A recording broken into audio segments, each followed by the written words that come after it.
안녕하세요. 글로벌 세상 들려주는 남자 조철희입니다. 자, 오늘 2020년 8월 20일 목요일 아침 방송 시작하겠습니다. 제가 8월 달 들어와서 매주 월요일은요, 조철희 박사 통통통 시리즈가 진행되고요. 또 화요일에서 금요일까지 글로벌 세상 들려주는 남자 조철희를 생방송하다 보니까 아침에 4시에서 5시에 기상하게 되는 것 같습니다. 자, 오늘도 변함없이 아침 일찍 시작합니다. 제가 어제는 교대 사무실에 좀 있다가 강남을 거쳐갖고 역삼동에서 이제 후배들, 기업인들이 찾아와서 저녁에 같이 횟집에서 식사를 했거든요. 근데 보니까 이번 주부터 좀 코로나 확산이 조금 있다 보니까 가게집에 손님이 그래도 줄은 것 같습니다. 그래서 이제 이런 상황이기 때문에 우리는 이제 적당한 거리 두기 하면서 요즘은 뭐 전철 타든 지하철을 타더라도 마스크는 기본이고 손 씻기 필수니까 잘 하시고요. 자, 오늘도 소중한 시간 즐겁게 보내시면서 자, 조철이가 들려주는 글로벌 세상 얘기 진행해 보겠습니다. 자, 오늘은 5가지 키워드를 가져왔습니다. 자, 첫 번째, 코로나 수혜 기업 글로벌 탑 10. 두 번째, 100년 전통기업 파산행진 진행 중이다. 자, 세 번째, 한국 가계부채 1637조 원으로 최고 갱신. 네 번째, 한국 택배 빅3 매출도 좋지만은 투자가 늘어난다. 다섯 번째, 도요타하고 아마존의 자율주행차가 협력 관계. 자, 우선 첫 번째 키워드부터 설명드리겠습니다. 올해 2020년 2월 들어가고 전 세계는 변함없이 지금 코로나의 파장이 너무 커지다 보니까요. 제가 이제 항상 방송에 말씀드렸지만은 이 코로나는 1년의 팬데믹이라 주기를 좀 봐야 될 것 같습니다. 상반기, 하반기, 1, 2, 3분기가 진행 중이지만 또 계절적인 변동이 있기 때문에 이걸 좀 참고를 해야 되고요. 이런 상황에서 대부분의 보면은 글로벌 시장이 국가, 기업, 개인이 큰 타격을 받고 생활에 불편함을 느끼기 시작했습니다. 근데 이런 상황에서 우리가 보면은 IT 관련주라든가 위기 속에서 주식이나 시가총액이 급등한 기업이 있습니다. 제가 최근 나온 데이터를 갖다가요, 한번 탑 10을 정리해 봤습니다. 3월 19일, 코로나가 이제 확산돼 갖고 막 급격히 커질 시기에다가 8월 10일까지 거의 이제 한 5, 6개월 데이터를 보니까요, 이 중에서 탑 10 기업 중에 가장 수혜를 많이 본 기업이 어디냐면, 제가 지난주에도 항상 소개했지만요, 첫째, 애플입니다. 시가총액이 1조 445억 원에서요. 1조 9,327억 달러까지 급증했습니다. 그러니까 저기 불과 1년도 안 된 사이에 8,882억 달러가 늘어났으니까 현재 지금 시가총액이 2,300조에 이릅니다. 아무튼 이제 애플하고 아마존이 이제 수혜를 가장 많이 받은 것 같아요. 자, 2위 아마존입니다. 6,376억 달러가 급증해 갔고요. 1조 5,839억 달러니까 한국 돈으로 1,900조 원의 규모입니다. 제가 이제 우리나라 코스피 지수라든가 저희 주식 거래 양의 이제 시가총액을 여러분들한테 평균 1,600조에서 1,700조라고 그랬지 않았습니까? 이미 아마존이 우리나라 코스피의 시가총액의 모든 금액을 앞서고 있습니다. 자, 3위 마이크로소프트입니다. 5,012억 달러 늘어나갔고 1조 5,831억 달러입니다. 그러니까 빅3는 애플, 아마존, 마이크로소프트입니다. 자, 4등 3,093억 증가한 7,404달러 페이스북. 5등은 알파벳 구글 2,637억 늘어났고 1조 2,409억 달러입니다. 자, 6등은 중국의 텐센트입니다. 2,051억 달러 늘어서 6,435억 달러. 자, 7등. 여러분들 뭐 테슬라의 주가가 엄청 급등한 거 기사에서 많이 보셨죠? 테슬라는 2,024억 달러가 올랐었습니다. 그러니까 결국 뭐예요? 총 2,897억 달러인데 테슬라의 주가는 완전히 800억에서 2,024억 달러가 났으니까는 엄청난 지금 주가가 급등한 거죠. 자, 8위 중국의 알리바바입니다. 1,855억 달러 증가해서 6,846억 달러. 자, 9등 얘기합니다. 엔비디아 1,473억 증가해서 2,814. 자, 10위는 홈데포 1,263억 증가해서 3,028억 달러. 톱10이 여기 있습니다. 그리고 이제 투자의 규제 워렌 버핏이 CEO로서 진행하고 있는 버크셔 해스웨이는 보니까 913억 달러 증가해서 5,094억 달러, 16위 차지하고 있습니다. 자, 우리나라 삼성전자 어느 정도인가 했더니요, 749억 달러 증가해서 2,917억 달러입니다. 그래서 주로 이제 미국 기업들이 많이 차지하고 중국 기업이 텐센트하고 알리바바 두 개 기업이 있습니다. 그래서 이제 전 세계에서 가장 수혜를 많이 받은 기업은 어디냐? 미국의 기업들이 가장 큰 것 같습니다. 자, 두 번째 키워드 가져왔습니다. 코로나가 오기 이전부터도 오프라인이라든가 이게 마트, 그러니까 점포를 갖고 있는 기업들은 사실상 점포 정리라든가 위기의식 속에 있었는데요.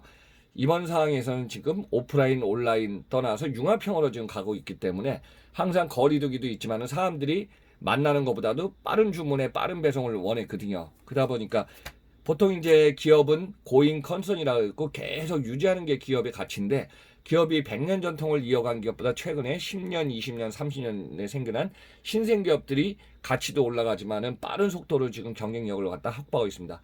그래서 100년 이상 된 전통 기업들, 특히 유통의 선진국이라고 했던 미국의 유럽에 있는 영국, 독일 기업들이요, 결국은 파산을 하든가 뒤안길로 좀 떠났습니다. 자, 미국의 가장 오래된 백화점 체인 로드 앤드 테일러가 1826년에 설립되는데요. 8월 초에 법원에 파산 보호 신청을 냈습니다. 니먼 마커스가 1907년, 제이시 페니 제가 그전에 설명드렸지만 1902년, 또 독일의 갈레리아 카우프호프가 1879년, 영국의 데버넘스 1778년에 생겨난 100년 이상 된 세계 유명 백화점들이 줄줄이 도산을 하게 됩니다. 결국 뭐냐면은 제가 그러니까 소비자나 고객이 선택하지 않으면요, 유통기업이라든가 제조기업의 경쟁력은 많이 잃게 되어 있습니다. 그래서 이런 상황에서 소비자들은 어디를 선정하냐. 그래서 제가 이제 온디맨드 시대에 과거처럼 제조비 물건을 만들어서 프로모션하고 광고를 해서 물건을 갖다 세일스하는, 그러니까 프로덕트 아웃해서 마케트 인하는 게 아니라 결국은 앞으로의 시대는 온디맨드, 소비자가 원하는 거를 예상해서 소비자 앞에다 빨리 컨텐츠를 갖다 주지 않으면요, 결국은 상품은 재고가 되고 상품은 판매 부진에 이어집니다. 이런 상황이 되다 보니까 미국에는 이제 1분기에요 10억 달러 1조 1,800억 원 영업 손실을 낸 유명한 백화점이죠, 메이시스도 직원을 3,900명을 감원하는 구조조정에 이르게 됩니다. 그래서 이제 선진국의 오프라인 매장이나 백화점, 대형마트는 가면 갈수록 순환 시대를 겪게 됩니다.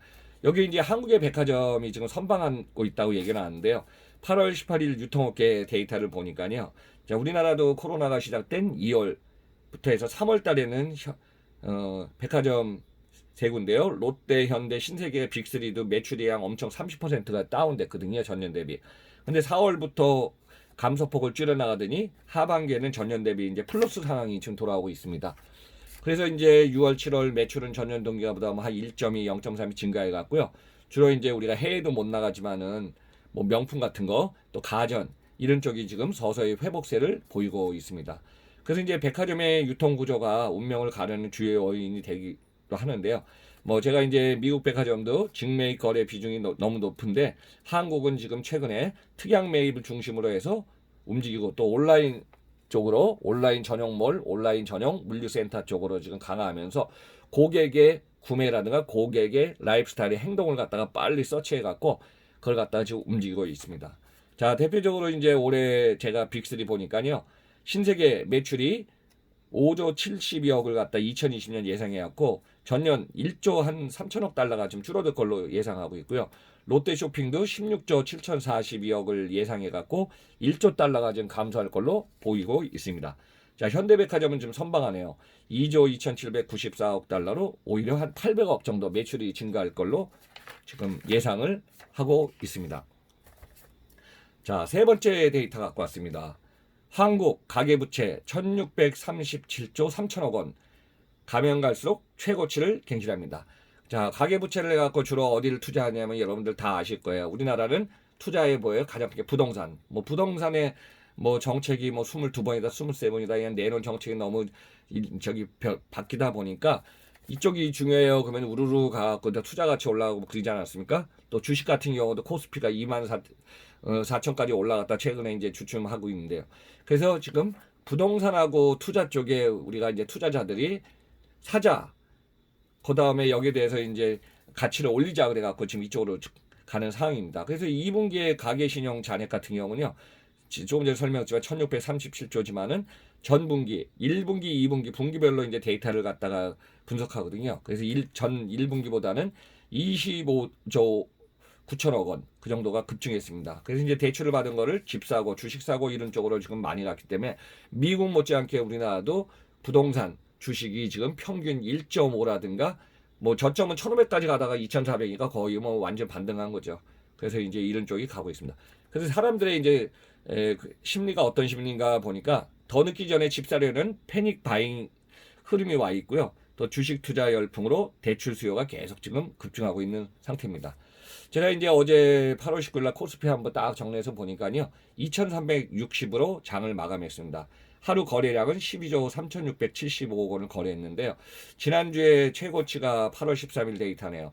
2,437선까지 저 코스피를 마감했기 때문에 제가 볼 때는 이제 지금 8월 달 중에 한 2,500선까지는 찍고 올라갈 것 같습니다. 그러다가 2,500, 2,600 전후하다가 등락폭을 좀 나타내지 않을까 그렇게 좀 보고 있습니다. 그래서 이제 가계빚이 1분기는 11조 1,000억 원 정도 증가했는데요. 가계대출 잔액을 한번 제가 분리해 보니까 가계대출은 1,545조 7천억 원이고요. 판매신용이 91조 6천억 원 규모를 차지하고 있습니다.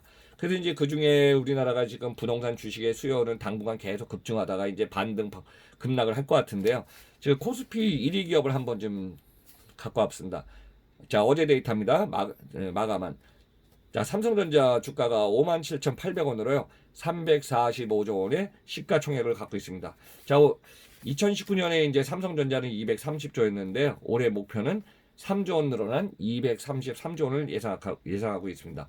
영업이익은 약 13.96%로 2조 5천억 원의 영업이익이 예상됩니다. 자, 네 번째 키워드 가져왔습니다.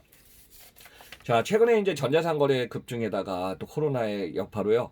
홈 중심이 되다 보니까 택배 기업의 매출이 평균 10에서 20 이상, 많게는 물량이 특정 달에는 50%가 지금 급증하고 있습니다. 그래서 이런 상황에서 지금 제가 말씀드렸지만은 택배 기업들 넘버원이 마켓시어 50%를 넘어선 CJ대한통운 1등이 있고요. 2등을 하고 있는 2등, 3등이 근소합니다. 그래서 한진, 롯데글로벌로지스틱스, 그러니까 한진택배, 롯데택배가 2등, 3인데요. 최근에 2위, 3위 기업들이 대규모 투자를 갖다 지금 진행하고 있습니다. 그 전부터 이제 정보는 들어왔는데요. 제가 한번 쭉 보니까 CJ 51%, 한진, 롯데 합쳐서 30% 하니까 빅3가 80%의 매출 규모를 차지하고 있습니다. 한진 같은 경우는 이제 상반기가 데이터가 나와서 보니까요. 전년 대비 23.3%가 증가한 4,765억 원. 롯데 같은 경우는 10% 조금 증가한 4,385억 원의 매출을 나타내고요. 영업이익은 각각 224억 원하고 65억 원의 영업이익을 내고 있습니다. 뭐 한진 기업 한번 쭉 보니까요. 제가 이제 한진이 2015년에는 택배가 어떻게 했냐면은 5,130억 원에서요. 2019년 작년에 이제 데이터는 택배 1년간 8,327억 원을 달성했습니다. 롯데 같은 경우도 비슷해서 2015년에 4,987억 원에서 2019년에는 8,148억 원의 데이터를 나타내고 있습니다. 그래서 이제 전반적으로 이거는 택배 부문이기 때문에 작년 데이터를 쭉 보니까 한진 같은 경우는 이제 2조 원 전후인데 앞으로 2023년 3년 후의 목표를 한진은 3조 원 목표를 했고요. 롯데 같은 경우는 5조 원 목표를 지금 달성하려고 하고 있습니다. 참고로 CJ대한통운은 이제 작년에 10조 원이 좀 넘어갔고 CJ대한통운도 10몇 조 원의 목표를 좀 진행 중에 있습니다. 그러면 어느 정도 지금 대형 투자를 하나 한번 제가 갖고 왔습니다. 한진 6월 달에 대전의 메가오브 터미널 물류센터를 신설 투자하기로 지금 지원하고 업무 협약을 맺어갔고요.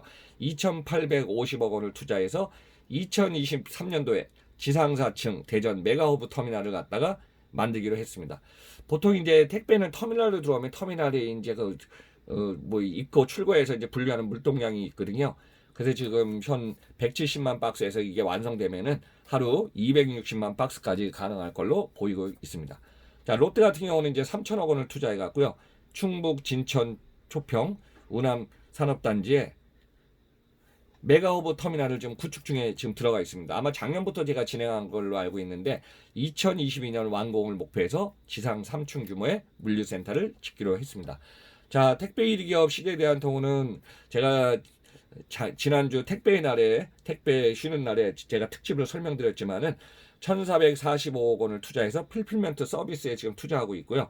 올해 최고치 6월 달에는 1억 5,200만 개 피크로서 이제 최고의 물량을 갖다 지금 취급하고 있습니다. 그래서 이제 매출 규모도 올라가기 때문에 더불어서 빅3의 택배 물량 투자도 많이 하지만은 물량, 매출, 영업이 더불어 같이 증가할 걸로 보고 있습니다.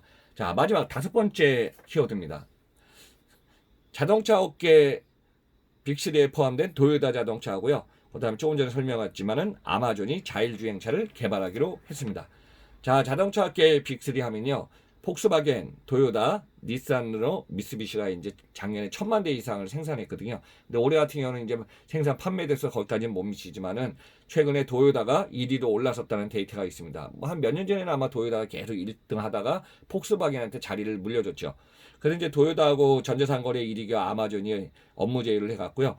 자율주행차 커넥티드카 개발에 활용한 주행정보 플랫폼을 구축하기로 했습니다.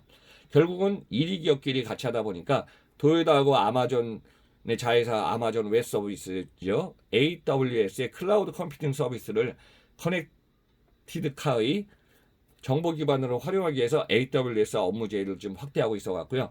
제가 로이터 통신이 8월 18일 날 발표한 자료를 보니까 도요타가 판매한 차량의 수집한 정보를 분석하고 관리하는 플랫폼을 구축할 계획이라고 합니다. 이미 아마존 같은 경우는요, 모빌리티 부문을 강화하기 위해서 적극적으로 지금 움직이고 있는데 AWS는 폭스바겐과 클라우드 기반의 온라인 자동차 모빌리티 포털을 구축한 협약을 이미 체결했고요. 그 다음에 앱티브나 파나소닉, 엔비디아 자동차 부품 회사죠. 또 우버 등과도 협력해서 지금 관계를 구축해 나가고 있습니다. 이 상황에서 이제 아마존은 다양한 협력 기업을 만들고 있지만은 도요타 같은 경우는 이번에 커넥티드카 자율주행차를 관련해서 카쉐어링, 전기차 등에 적극적으로 지금 집중해 갖고 미래차 부문 개발에 가동을 지금 돌리려고 계속 진행 중이었습니다. 제가 이제 그 전에 말씀드렸지만은 글로벌의 비즈니스 넘버원 기업까지는 글로벌 네트워크를 확산해 갔고요. 중요한 건 뭐냐면 글로벌 200개국에 77억 명이 살고 있기 때문에 소비시장이 커지는 소비자, 고객을 타겟으로 해서 물건을 팔리는 쪽으로 지금 계속 움직입니다. 그래서 이제 글로벌 공급망은 상품이 들어오는 거지만 그 글로벌 수요, 판매망을 구축하면서 물건을 갖다가 소비자가 원하는 쪽으로 타이밍에 적절하게, 안전하게, 확실하게 갖다 주는 경쟁이 더 중요해졌습니다. 그래서 이제 글로벌 대경쟁 시대에 개인도 기업도 국가도 정보를 취득하면서 빠른 경쟁에서 우리가 살아남기 위해서는 정보력이 중요한 포인트라고 좀 생각하고 있습니다. 그래서 글로벌 세상 들려주는 남자 조철이, 저는 이제 항상 어제 매일 전에 이제 그 최신 데이터를요, 정보를 서치해 갖고 저의 이제 오랜 경험으로 또 검색도 해가면서 제가 보는 저의 인사이트를 여러분들한테 제공하니까 다양한 정보를 통해서 여러분들도 하루하루 소중한 시간에 여러분들 갖다 잘하시는 부분을 갖다가 참고하셨으면 좋겠습니다. 자, 마지막까지 들어주셔서 감사하고요. 마지막에 구독과 좋아요 안 누르신 분은 쿡쿡 부탁드리겠습니다. 자, 오늘도 글로벌 세상 들려주는 남자 조철이었습니다. 여러분들 오늘도 건강하게 하루 보내시면서 내일 뵙겠습니다. 감사합니다.